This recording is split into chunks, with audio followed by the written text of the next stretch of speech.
Petugas gabungan Satpol PP Palembang dan kepolisian langsung melakukan inspeksi di Palembang Square Mall untuk memantau penerapan pengetatan PPKM hari pertama Jumat 9 Juli 2021.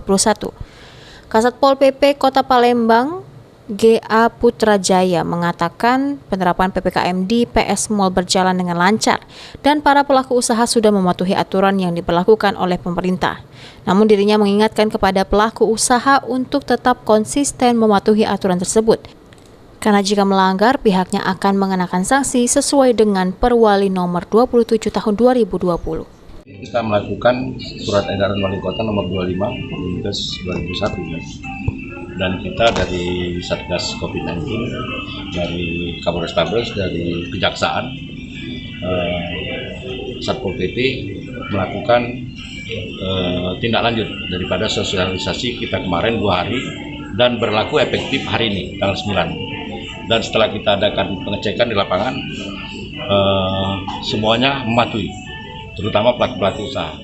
Kasat Samapta Polres Tabes Palembang AKBP Erwin Irawan mengatakan pelaksanaan usaha di PS Mall sudah mematuhi aturan PPKM.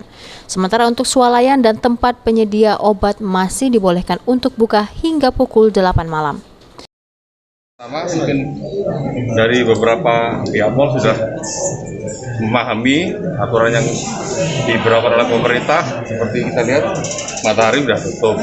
Kalau sesuai dengan peraturan kemarin, mungkin swalayan yang menyediakan sembako, mungkin obat-obatan masih diperbolehkan untuk melaksanakan kegiatan.